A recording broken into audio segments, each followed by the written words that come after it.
Gaseous state.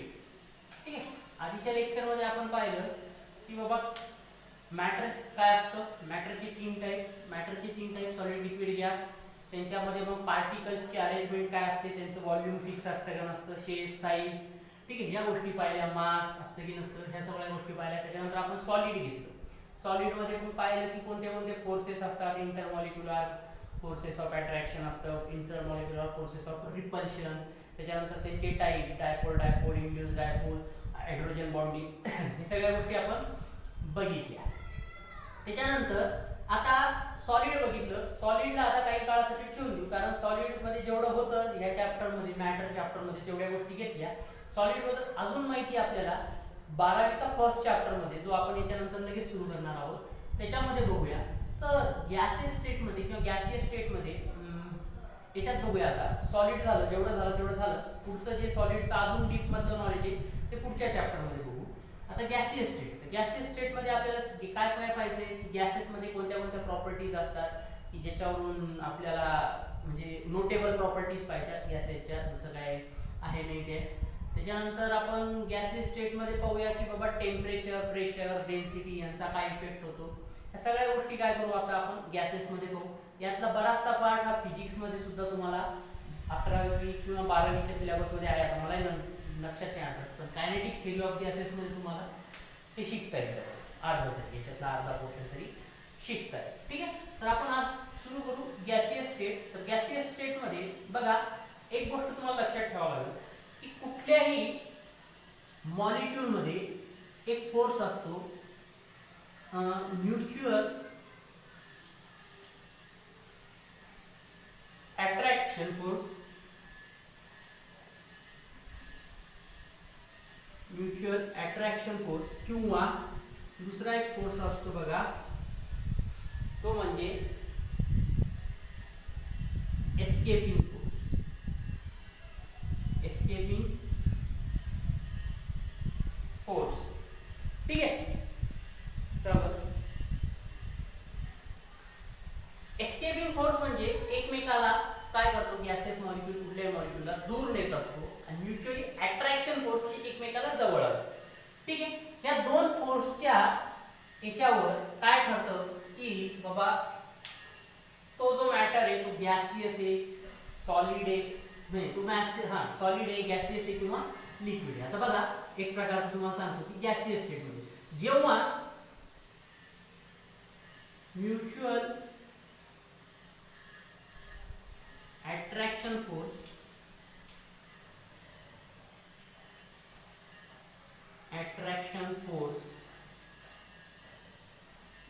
हा escaping force पेक्षा जास्त असतो. एस्केपिंग फोर्स म्हणजे एकमेकापासून दूर नेणाऱ्या फोर्स पासून काय असतो, जास्त असतो. तेव्हा तो मॅटर हा सॉलिड असतो. काय असतो तो मॅटर? सॉलिड असतो. म्युच्युअल अट्रॅक्शन फोर्स जो असतो, ठीक आहे, त्याच्यापेक्षा एस्केपिंग फोर्स जर जास्त असेल तर तो मॅटर काय असतो, मग सॉलिड असतो. त्याच्यानंतर सेकंड आहे बघा, जर म्युच्युअल अट्रॅक्शन दोन मॉलिक्यूल मधलं, ठीक आहे, आपण काय बघतोय की बाबा हे कशामध्ये असतात, प्रेझेंट इन मॉलिक्यूल.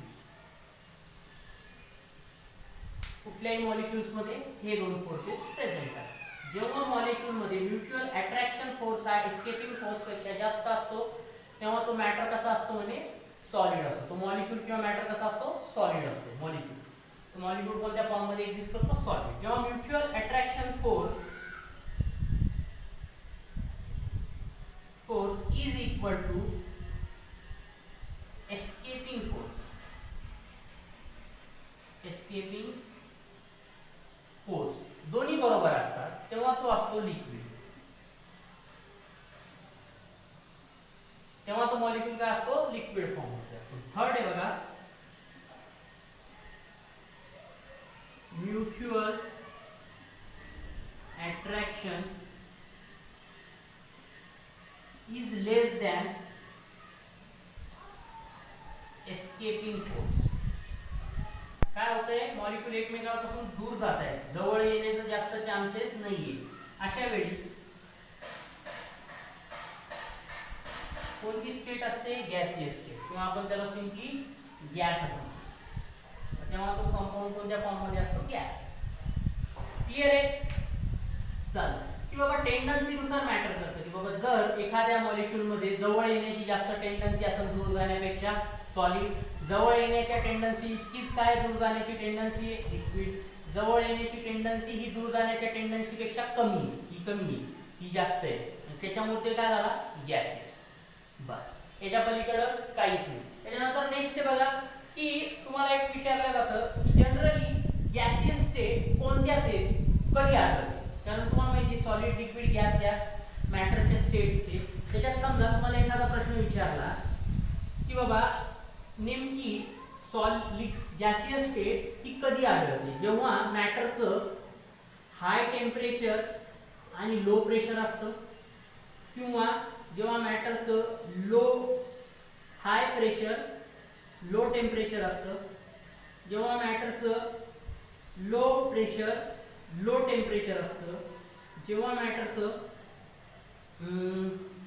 काय लो राहिलं आता, high pressure low temperature, high pressure low temperature, high pressure high temperature असतं.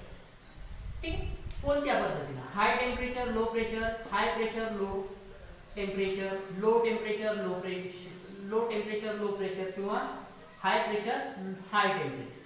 ह्या तीन पैकी गॅसियस स्टेट केव्हा जास्त एक्झिस्ट असते, गॅसियस स्टेट केव्हा जास्त एक्झिस्ट असते. विचार करा, गॅसमध्ये बघा टेम्परेचर कसं पाहिजे, गॅस आहे एखादा मॉलिक्यूल, सॉलिड कधी असतो, गॅस कधी असतो.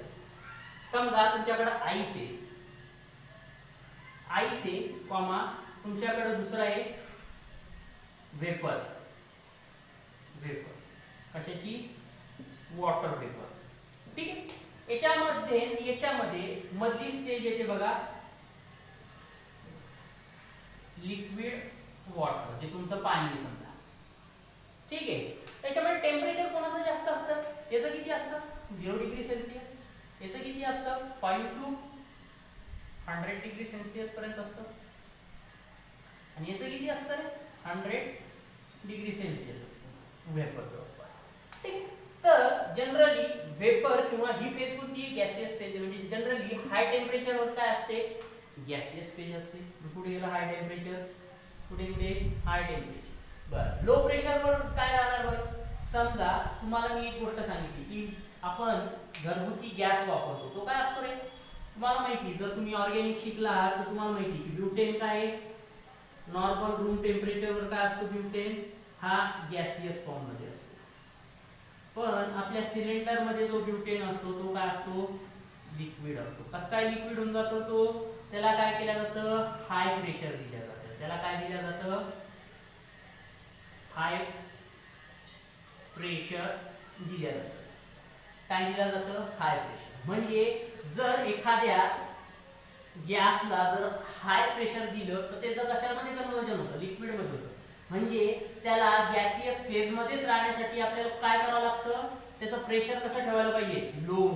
म्हणजे एखादी गोष्ट जर गॅसियस फेज मध्ये असेल तर तिचं टेम्परेचर काय असणार, हाय असणार. टेम्परेचर काय असणार, हाय असणार. टेम्परेचर काय असणार, टेम्परेचर हाय, प्रेशर असणार लो.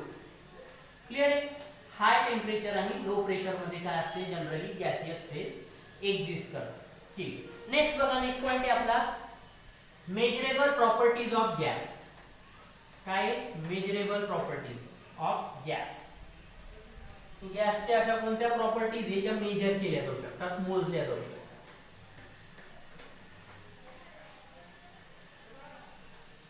पहिले पॉइंट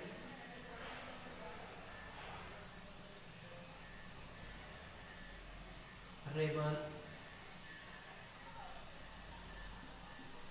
प्रॉपर्टीज ऑफ गॅस.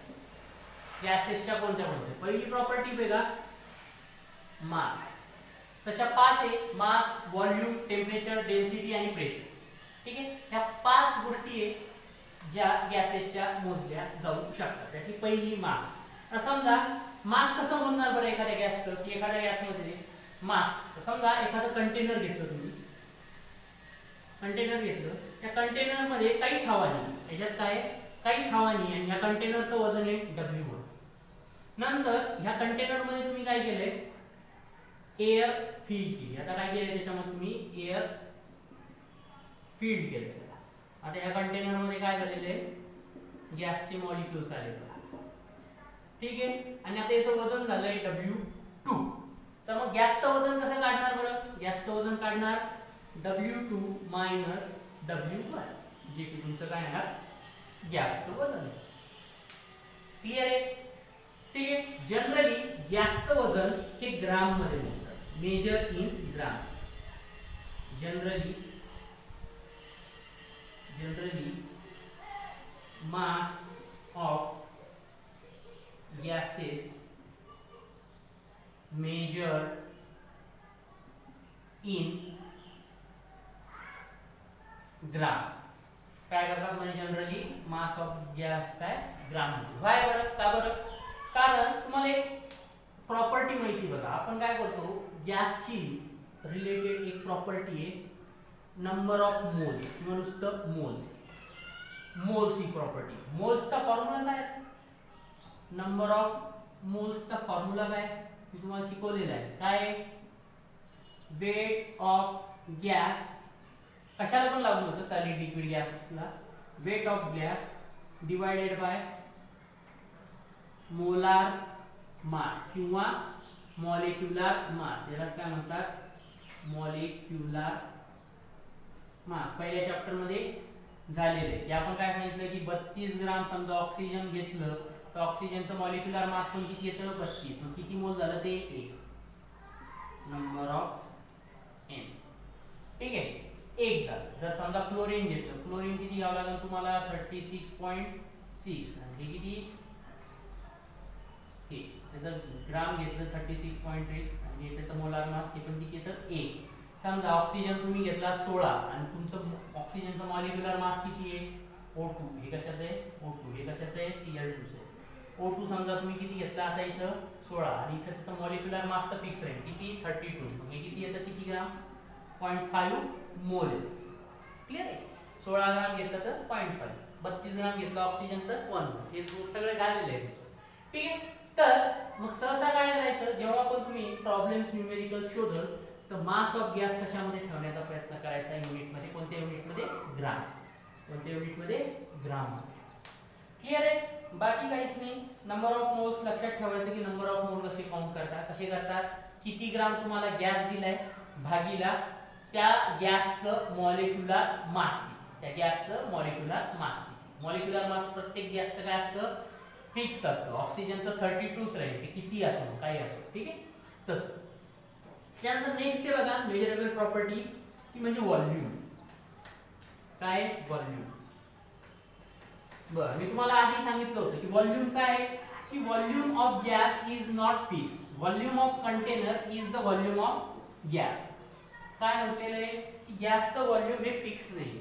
ज्या कंटेनर मध्ये तो गॅस असेल त्याचं तेवढं व्हॉल्यूम असतं. समजा तुम्ही एक बॉक्स घेतला आणि या बॉक्स मध्ये 1 लिटर काय त्याची हे याचं व्हॉल्यूम काय आहे बॉक्सचं, 1 लिटर.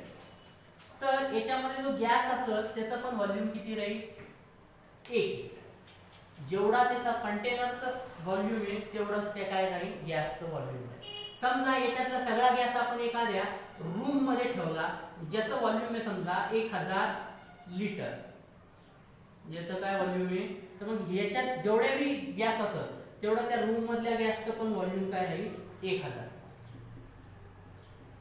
समजा हे किती पार्टिकल आहे, 4 आणि 4 8 आणि 2 10, 1 2 3 4 5 6 7 8 9 4 10 10. कळालं तुम्हाला. ही पण गोष्ट शिकवली की बाबा नंबर ऑफ मॉलिक्युल्सची काही घेणं नाही. कंटेनरची साईज किती, जर रूम मध्ये 100 मॉलिक्यूल असेल ते 100 मॉलिक्यूल तुम्ही दाबून दुबून एका छोट्याशा बॉक्स मध्ये बी बसवले तरी सुद्धा काही फरक नाही. त्या छोट्याशा बॉक्सचं जेवढं व्हॉल्यूम राहील तेवढंच त्याचं काय राहील, व्हॉल्यूम राहील गॅसचं. आणि जर तुम्ही तोच त्या बॉक्स मधलाच गॅस जर पुण्या रूम मध्ये फैलवला तर त्या रूमचं जे व्हॉल्यूम राहील ते तुमच्या काय राहील, गॅसचं व्हॉल्यूम. क्लिअर आहे. त्याच्यानंतर समजा एक असं केलं की बाबा तुम्हाला एक सांगितलं, काय सांगितलं,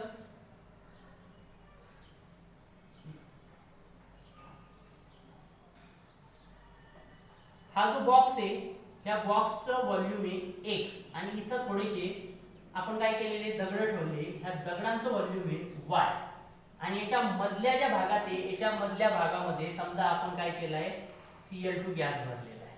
तर volume of Cl2 will be, volume of Cl2 will be, या अख्ख्या डब्याचं व्हॉल्यूम आहे x आणि ह्या दगड धोंड्याचं व्हॉल्यूम आहे y. तो volume of Cl2 will be किती असेल, x minus y. x minus, कारण ही जागा बघा ऑक्युपाय झालेली, Cl2 ला फिरण्यासाठी फक्त एवढा स्पेस आहे. एवढा स्पेस जर काढायचा तर ह्या स्पेस मधून एवढा स्पेस आपण काय केलाय, वजा केला. मग हे काय व्हॉल्यूम, इथं काय समजा लिटर असेल तर लिटर, जे काय युनिट दिलं असेल त्या युनिट मध्ये आपल्याला कन्सिडर. बर, आता मला सांगा समजा तुमच्याकडे एक असं आहे, असं आहे, हे डॉटेड असं दाखवतो, हे काही बंद नाहीये, हे डॉटेड दाखवतो. या डॉटेड पोर्शनचं व्हॉल्यूम आहे x आणि हा जो इतका मधला पोर्शन आहे याचं व्हॉल्यूम आहे y आणि हे काही मध्ये गॅप नाही, हा सम मिक्स आहे. ठीक आहे. तर व्हॉल्यूम ऑफ गॅस किती राहील ह्या केसमध्ये, किती राहील बघा, एवढ्या भागाचं x आहे आणि हा एवढा भाग आहे याचं काय y, म्हणजे x प्लस y, काही x प्लस y हे त्याचं काही व्हॉल्यूम, समजा लिटर लिटर जे काही युनिट दिलं त्यानुसार. क्लिअर आहे. अशा पद्धतीने की कंटेनरचं व्हॉल्यूम काय, त्या कंटेनरच्या व्हॉल्यूम नुसार तुम्हाला त्या गॅसचं व्हॉल्यूम ॲज्युम करायचं आहे. त्याच्यानंतर तिसरी एक गोष्ट आहे बघा आणखी गॅसच्या बाबतीत, की समजा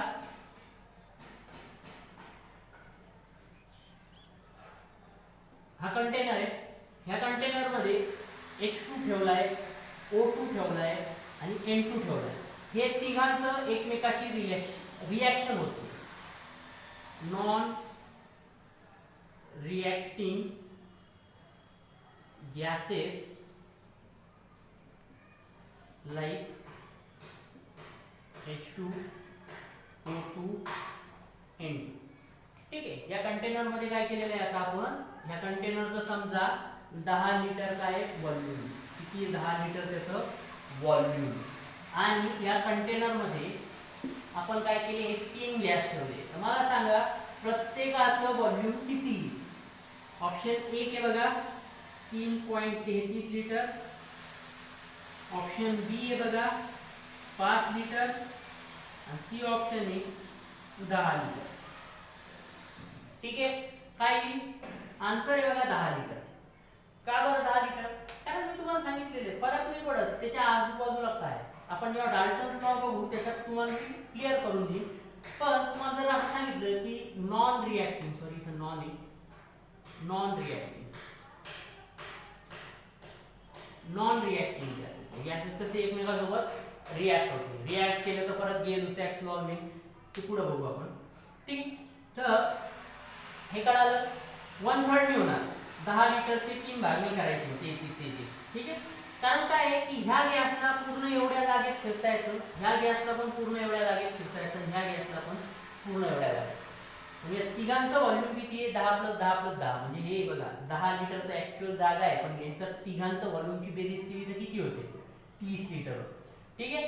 तर हे असंच आहे, त्याला काही करू नाही शकत आपण. बघू याचे एक्सप्लेनेशन डाल्टनच्या थेरीत बघू आपण काय सांगितलेलं आहे काय नाही. त्याच्यानंतर नेक्स्ट आहे बघा व्हॉल्यूम मेजर कशात करतात. मास तर तुम्हाला सांगितलं की आपण कशामध्ये मेजर करणार आहे, गॅस मध्ये करणार आहे, हे सॉरी ग्राम मध्ये करणार आहे. व्हॉल्यूम कशात करणार आहे आपण, व्हॉल्यूम कशात करणार, इथे हेडिंग टाकायचं विसरलो होतो.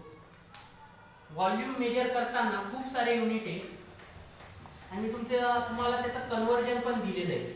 परत एकदा देतो, झालेली गोष्ट आहे. कन्वर्जन बघा, 1 metre cube is equal 1 metre cube. Is equal to 1000 litre. जर तुम्हाला, आणि आपण काय करणार माहिती का, जेव्हा आपण गणित सोडू ना सहसा जास्त व्हॉल्यूम लिटर मध्ये ठेवू. ठीक आहे. लिटर यालाच एक दुसरा शब्द आहे डीएमक्यू, डेसिमीटर.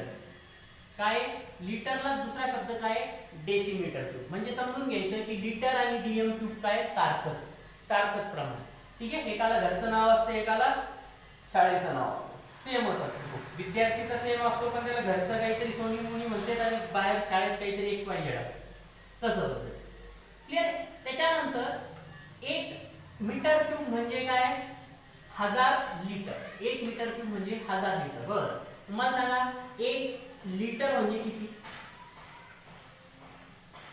Simple mathematics. हे इकडे पाठवून द्यायचं, खाली गेलं 1/1000 झालं. काय झालं, 1/1000 झालं. 1/1000 म्हणजे 10⁻³ म्हणजे काय झालं, 10⁻³ मीटर क्यूब. जसं आहे तसं मीटर वाटलं असतं मीटर क्यूब. 1 लिटर म्हणजे 10⁻³ मीटर. क्लिअर आहे. ती गोष्ट पण तुम्हाला लक्षात राहिली पाहिजे. त्याच्यानंतर आणखीन बघा, लिहून घ्या. त्याच्यानंतर बघा 1 metre cube is equal to 1000 litre is equal to 1000 DM cube. ठीक आहे. अजून समजा जर तुम्हाला असं दिलं की काय दिलं, समजा सेंटीमीटर क्यूब मध्ये का, किती सेंटीमीटर, 10⁻⁶ cm.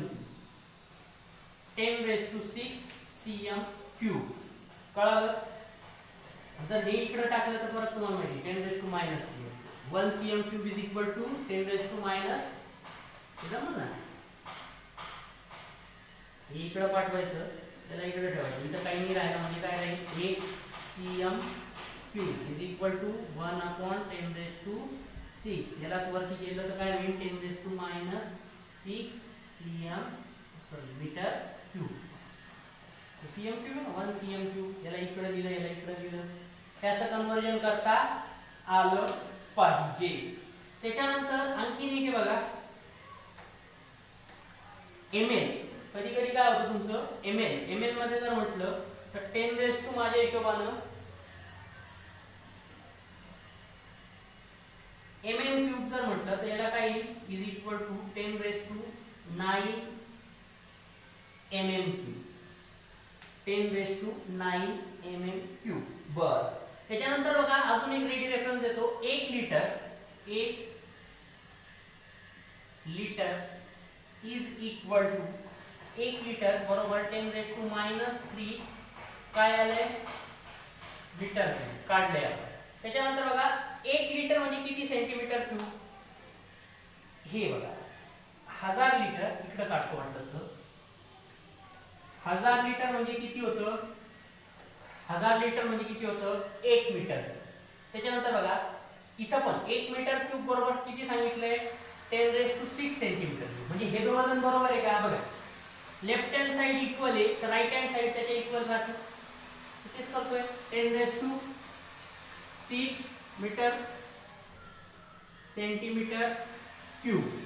मग काय होईल, याच्यातून 10⁻³ गेले म्हणजे काय, 1 litre is equal to 10⁻⁶ divide by 10⁻³ cm cube is equal to 1 litre काय 1000 cm क्यूब. 1000 cm cube. ठीक आहे. त्याच्यानंतर बघा आणखीन एक क्यूबचं बघा. 1 लिटर म्हणजे किती क्यूब. ठीक आहे. डीएम क्यूब तर सारखंच आहे, काय नाही तेच येणार, फक्त डीएम क्यूब. बरं, आता काय याचं कन्वर्जन. 1 मीटर क्यूब म्हणजे किती आलं, 1 मीटर क्यूब म्हणजे 1 litre 1000 litre is equal to किती मीटर क्यूब होतं, 10⁹ 10⁹ mm सॉरी mm3. ठीक आहे. मग 1 लिटर बरोबर किती येईल 10⁶ mm3. सोडून पहा ही मेथड आहे. या पद्धतीनं काय करणार हे 10⁻³ इकडे खाली पाठवणार 10⁻³ खालचं परत वर गेलं की ते काय होऊन जाणार मायनस होऊन 10⁶. क्लिअर आहे. तर हे रेडी रेफरन्स तुम्हाला काय करायचे लक्षात ठेवायचे. मी काढून दिले प्रॉब्लेम सोडताना तुम्हाला आले पाहिजे. सर हे कुठून आलं कोणतं कशानं गुणाकार केला काय गुणाकार केला सगळं पाठ ठेवणे. धन्यवाद. क्लिअर आहे. त्याच्यानंतर आणखी काय कन्वर्जन दाखवू शकतो आपण त्याच्यानंतर याचं कन्वर्जन दाखवू. काय दाखवलं बाबा 10⁶. ठीक आहे 10⁶ mm sorry 10⁶ cm3 10⁶ cm3 is equal to 10⁹ mm3. मग 1 cm3 is equal to 10⁶ खाली गेलं म्हणजे किती राहिलं वरती गेल्यावर 6 मधून 9 गेले 10⁵ mm3. क्लियर आहे. ठीक आहे. चला नेक्स्ट आहे बघा आपलं प्रेशर. ओके प्रेशर तुम्हाला माहिती प्रेशर म्हणजे काय pressure is nothing but force per unit area. Force per unit area त्याला आपण काय म्हणतो प्रेशर म्हणतो. ठीक आहे. तर हे प्रेशर काय असतं बघा समजा तुमचा एक गॅस मॉलिक्यूलचे खूप सारे गॅस मॉलिक्यूल आहे समजण्यासाठी 4च घेतले. यांचं रॅन्डम मोशन असतं कसे ते कुठं पण फिरत असतात 3 डायमेन्शन मध्ये. एखाद्या कंटेनर मध्ये काय करत असतात 3 डायमेन्शन मध्ये कुठेही फिरत असतात. म्युच्युअली परपेंडिक्युलर वेक्टर समजा आहे. ठीक आहे. हे काय करतोय कुठेही फिरतोय हा पण काय करतोय कुठेही फिरतोय. ठीक आहे. पण हे गॅस मॉलिक्यूल ह्या कंटेनरच्या वॉलला काय करतात आतून प्रेशर देतात. आतून काय करतात प्रेशर देतात. ठीक आहे. हे प्रेशर म्हणजे नथिंग बट आपलं रेग्युलर प्रेशर. काय करतात gas molecules exert pressure on the wall of container. ठीक आहे. तर ते प्रेशर आपण काय करतो प्रेशर मध्ये मोजतो. ठीक आहे. तर प्रेशर चे पण काय फार मोठे युनिट्स आहे वेगवेगळे. आपण सहसा प्रेशर हे एटीएम मध्ये मोजणार ॲटमॉस्फेरिक प्रेशर. जर 1 atm जर आपल्याला एसआय युनिट मध्ये पाहिजे तर त्याची व्हॅल्यू आहे बघा 1.0123023 सॉरी 1.3125 हा 10⁵ पास्कल 10⁵ पास्कल. त्याच्यानंतर आहे बघा नेक्स्ट जर समजा याला किलो पास्कल जर लिहिलं तर 10⁵ इथं ठेवावं लागेल आणि के करावं लागेल म्हणजे 1.0325 इंटूची गरज नाही किलो पास्कल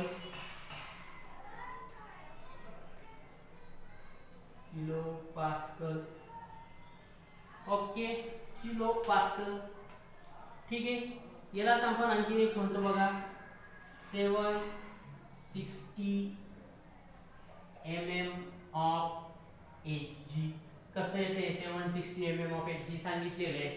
कसं येतं बाबा एक 90 mm चा काय करायचा मर्क्युरीचा रॉड घ्यायचा म्हणजे एक टेस्ट ट्यूब घ्यायची 90 mm 900 mm ची त्या टेस्ट ट्यूबला काय करायचं त्याच्यामध्ये मर्क्युरी फिल करायचं. काय करायचं मर्क्युरी फिल करायचा आणि तो मर्क्युरी नंतर असा त्याच्यावर बोट ठेवून ते मर्क्युरीच्या भांड्यामध्ये भरलेल्या भांड्यामध्ये उलटा करून ठेवून द्यायचं. काय होऊन जातं त्या 900 mm भरलेल्या मर्क्युरी पैकी 776 mm इतकंच मर्क्युरी काय राहतं त्या टेस्ट ट्यूब मध्ये राहतं. बाकीचं सगळं त्या भांड्यामध्ये येऊन जातं. हे इतकं जेव्हा त्याची हाईट असते मर्क्युरीच्या कॉलमची तेव्हा आपण म्हणतो की 1 ॲटमॉस्फेरिक प्रेशर आहे. झालेलं आहे डिटेल मागं तुमच्या आधीच्या क्लासमध्ये सुद्धा झालेलं असणार. त्याच्यानंतर यालाच आपण असं लिहू शकतो 76 सेंटीमीटर ऑफ Hg. ठीक आहे, यालाच आणखीन असं म्हणू शकतो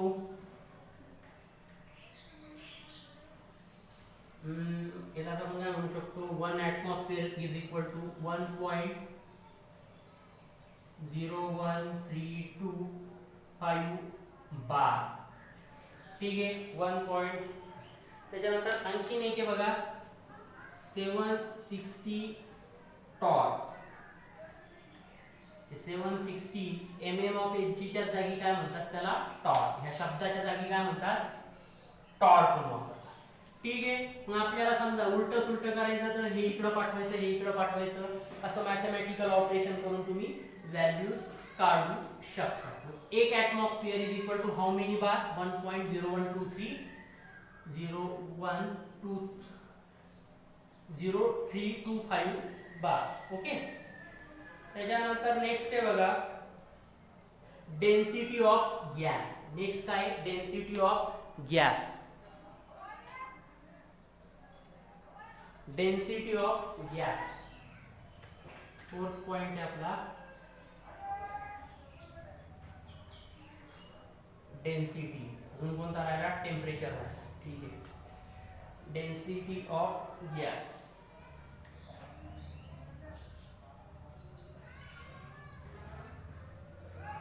डेन्सिटी ऑफ गॅस. ठीक आहे, तुम्हाला माहिती आहे गॅसची डेन्सिटी दोन प्रकारच्या डेन्सिटी असतात. एक असते ॲब्सोल्यूट डेन्सिटी आणि दुसरी असते बघा वेपर डेन्सिटी. ठीक आहे, बर जनरली डेन्सिटीचा फॉर्म्युला काय आहे density D is equal to mass upon volume. Mass upon volume ला काय म्हणतो आपण डेन्सिटी. एखाद्या गॅसचं मास घ्यायचं त्याचा व्हॉल्यूम घ्यायचा ते काय होईल मास अपॉन व्हॉल्यूम डेन्सिटी. ठीक आहे, आय थिंक हे फोर मास अपॉन व्हॉल्यूम डेन्सिटी. बर वेपर डेन्सिटी काय असते. वेपर डेन्सिटी काय असते मॉलिक्युलर मास किंवा मोलार मास अपॉन 2. ही काय असते इट इज comparison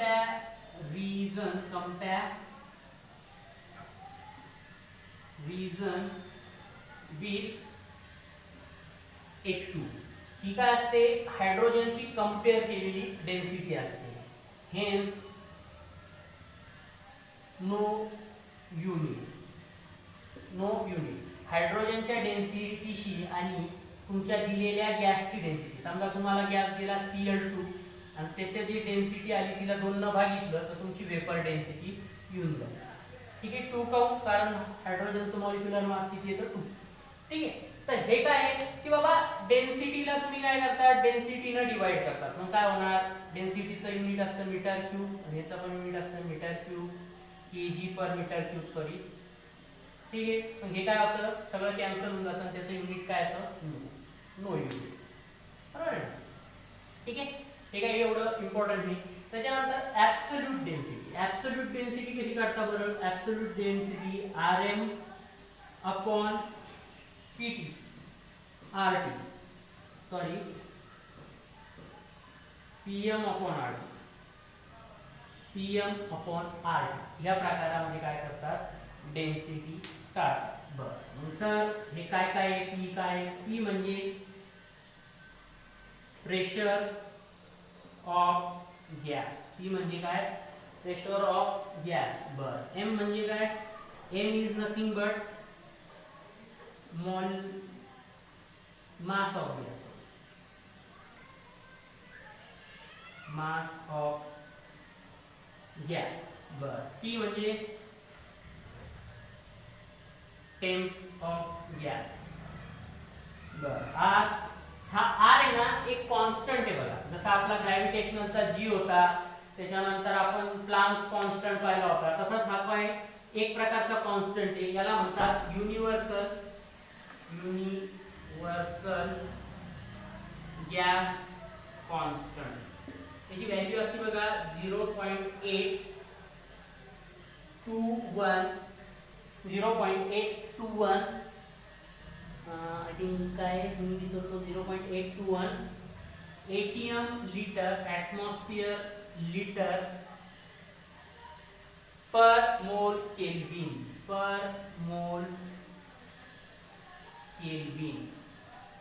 ठीक है हे डॉट आहे हे डॉट याला 0. दिसत नसेल माझ्या हिशोबाने 0.821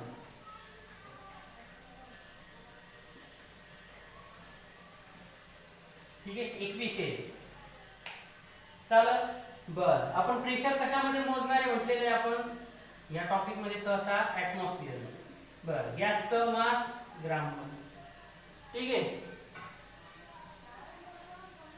molar mass of gas mass of molar mass sorry molar mass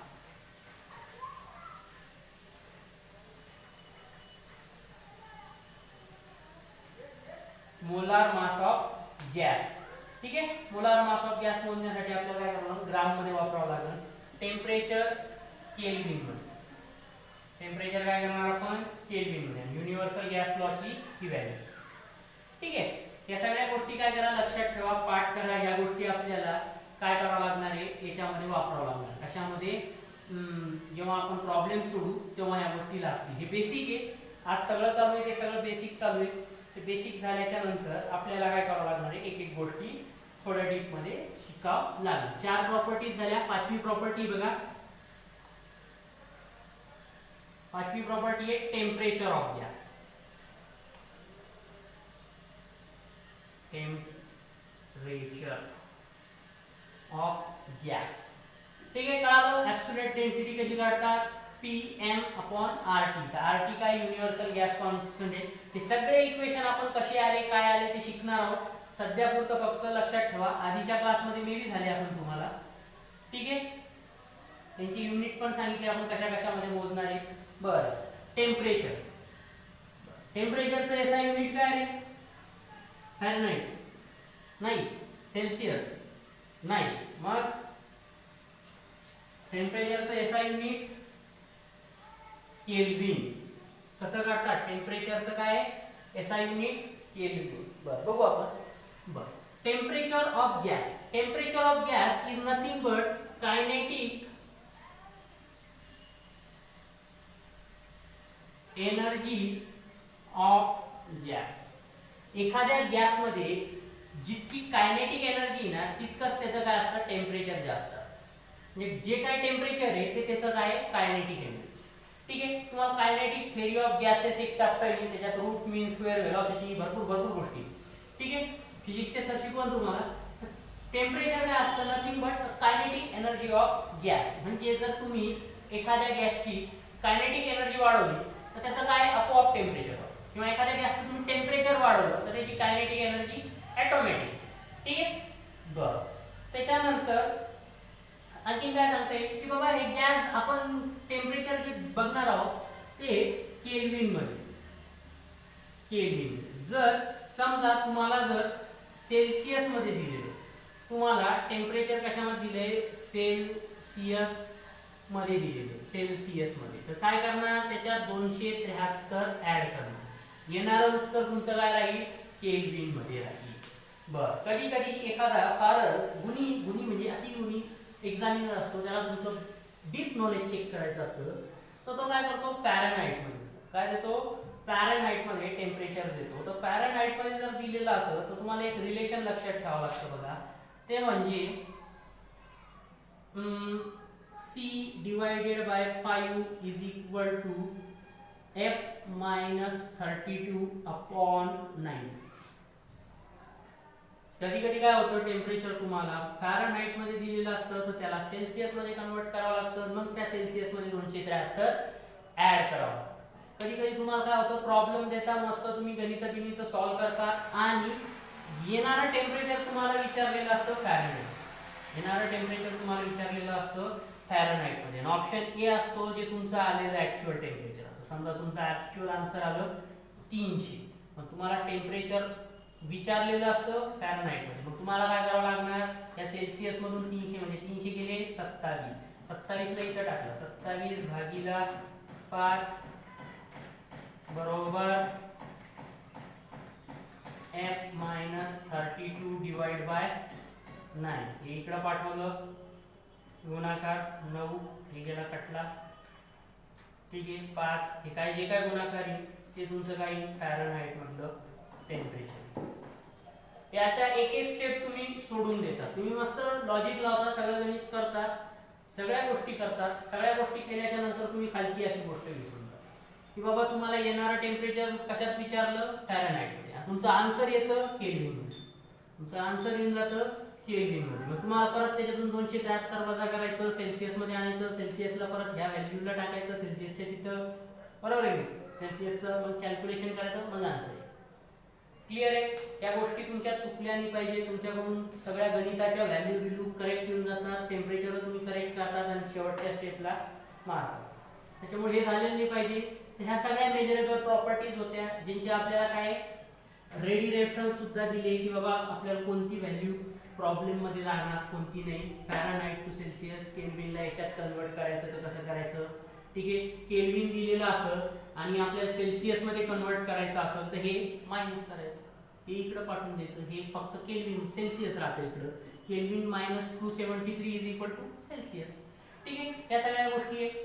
चालेल. त्याच्यानंतर नेक्स्ट पे बघा आपला टॉपिक गॅस लॉज किंवा गॅस लॉज, ठीक आहे. त्याच्यात आपण बॉयल्स लॉ, चार्ल्स लॉ, त्याच्यानंतर बघूया गेल सॅक्स लॉ, भरपूर लॉ आहे, ते एक एक लॉज बघू.